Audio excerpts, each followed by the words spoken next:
All right, guys, here we go.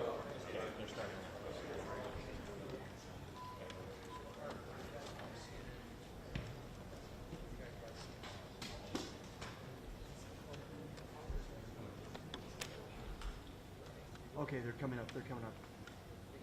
They're coming. Well, I mean, they said, "Okay, guys, here we go." But we're waiting. Let me just stay on the phone with you. But they're getting ready to. We'll see them come down the hallway. There's a bunch of photographers shooting them as they come down the hallway. Just stand by. Stand by. I'll tell you when they're. I'll tell you when they're coming up on the.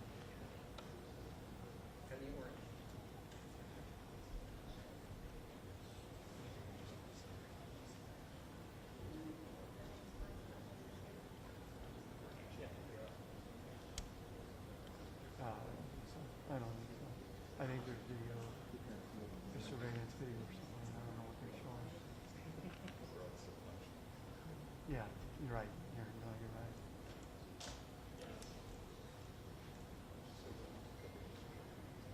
Do you hear any clicking?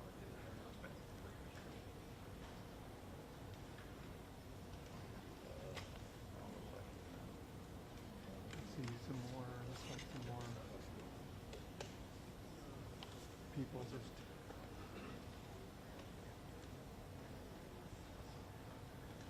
okay. Well, I'll have Dan do it. so when I'm on the phone with Tasia. I need you to get an extension cord to the slide here. What's that? Jay's freaking out that it's going to die. So we need an extension cord.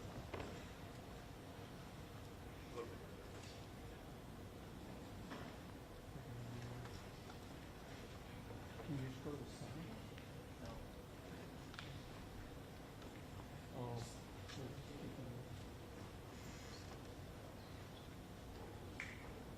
Oh, I see. Hold on just a second. I gotta tell him first. Dude, what are we gonna do? There's no way the extension cord is gonna reach around. Okay, this time it's a 2-minute warning. Okay, 2 now minutes. they're giving us a 2-minute warning. I'll 2-minute warning. Well,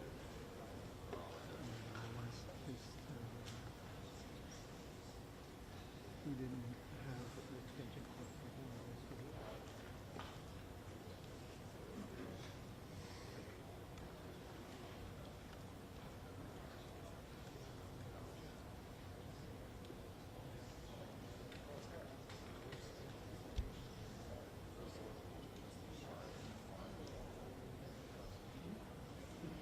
Okay, it looks like they may be coming down the hallway here.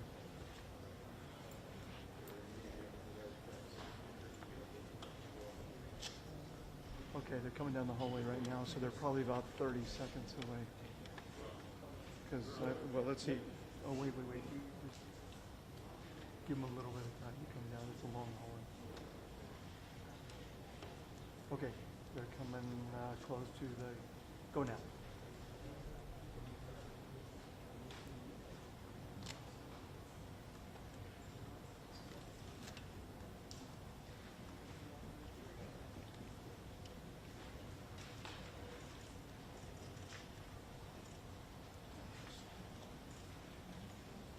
Did you make it? Okay, good. Sorry about that.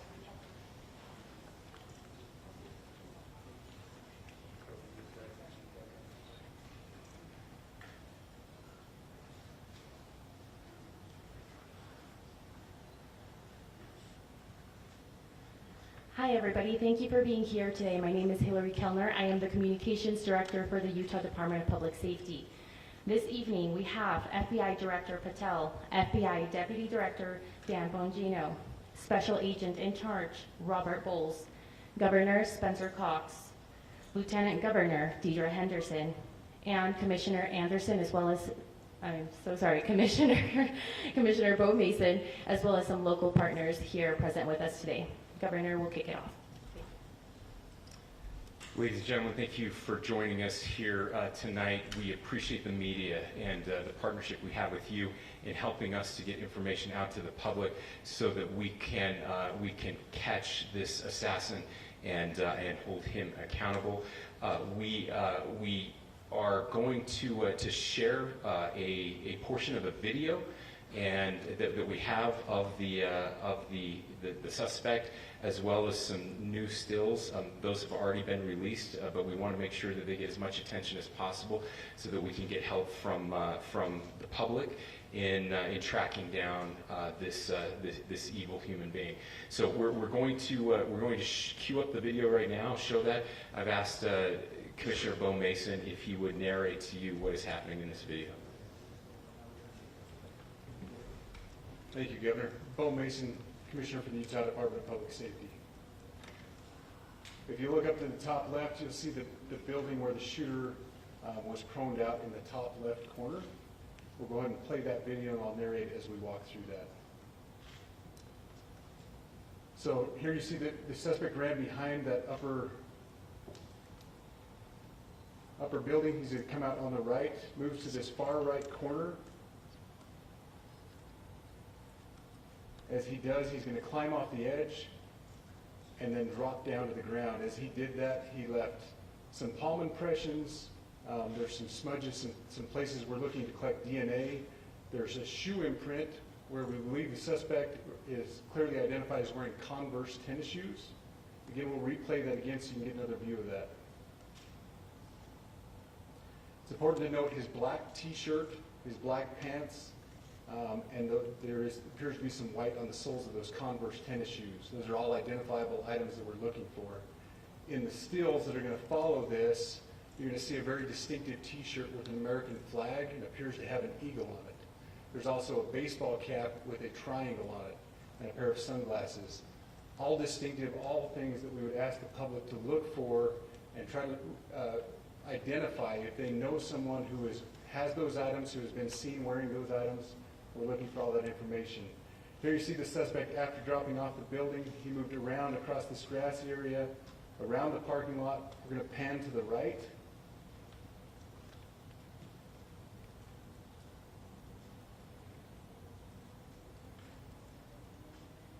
After he crosses the street, this is where he moves over into the wooded area.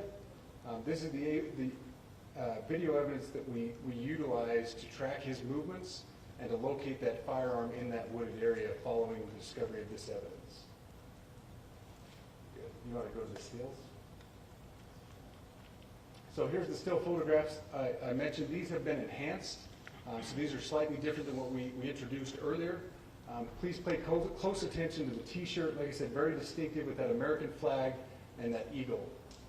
The hat with the triangle and the sunglasses. If you'll go to the next picture, please. The backpack as well. All identifying features that we're hoping the public can help us identify and lead us to this suspect. Next picture. And again, there's a better picture of the hat with that triangle logo, and again, the t-shirt. Blue jeans, and you get a good look at those Converse tennis shoes as well. We have pushed these out. We'll continue to push these out, and we just ask for the public's cooperation through the public. The tips that have been coming in are what are giving us our next leads and enabling us to continue to further this investigation. We've had great cooperation from the public, and we're continuing to ask for that as we move forward. Thank you, and I'll turn time back over to Governor Cox. Thank you so much, Commissioner Mason. I want to thank Director Patel and his team. It's great to have them on the ground with us tonight. We've had several briefings, and he's had an opportunity to walk the crime scene. We appreciate our local law enforcement here. Again, we have Mike Smith, who is the county sheriff here. We have all of our local chiefs of police that are here as well, all working hand in hand with the state and with the FBI as we move forward with this investigation. Now, just give you a little warning, we will not be taking any questions at this time. We're giving you the latest information we have, being as transparent with everything that we have. But I do want to share a couple things that I think are important. We cannot do our job without the public's help right now.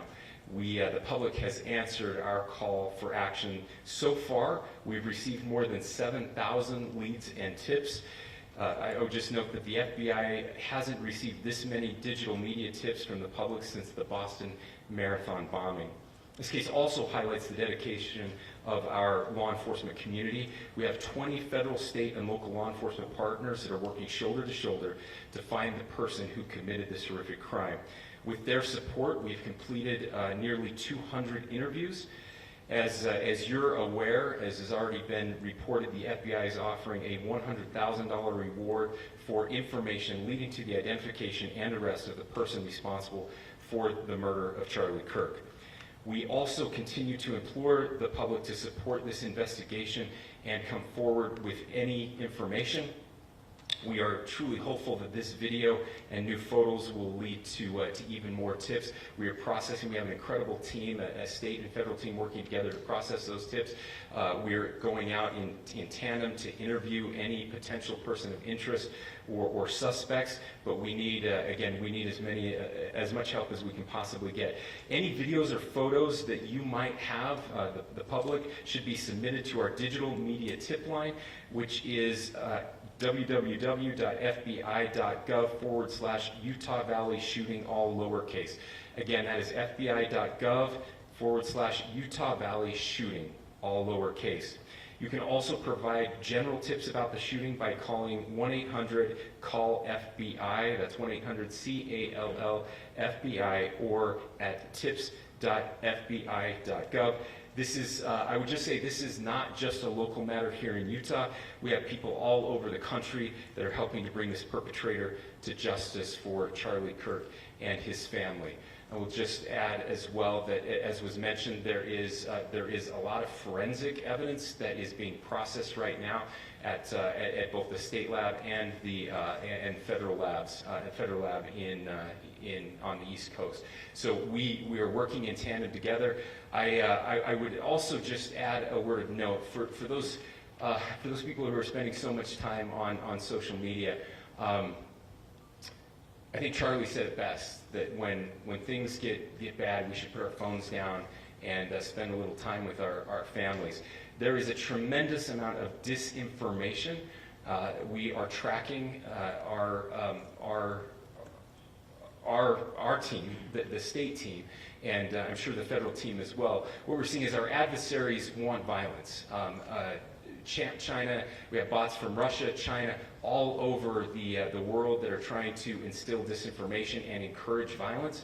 I would encourage you to ignore those, to turn off those streams, and spend a little more time with our families. We desperately need some healing. We'll have more to say about that in the days and weeks to come. More than anything, we are going to catch this person. Last thing I will just say is we've been working with our attorneys, getting everything that we need, affidavits ready, so that we can pursue the death penalty in this case, and that will happen here in the state of Utah.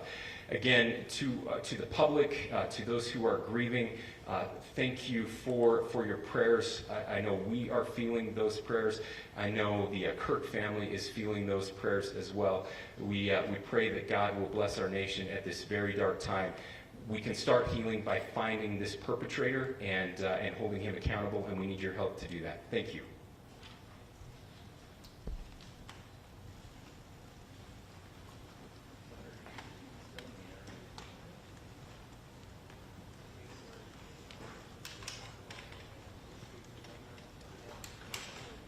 That's why I'm saying, let's shoot the video. We don't care about the rest. Did they? Okay, I don't know. That's what he was saying.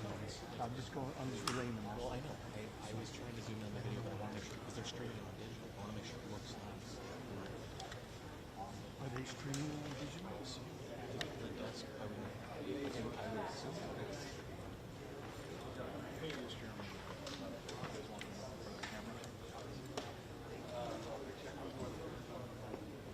Okay, all right. Joel. I will double check though. Okay. Where's that at? I don't know.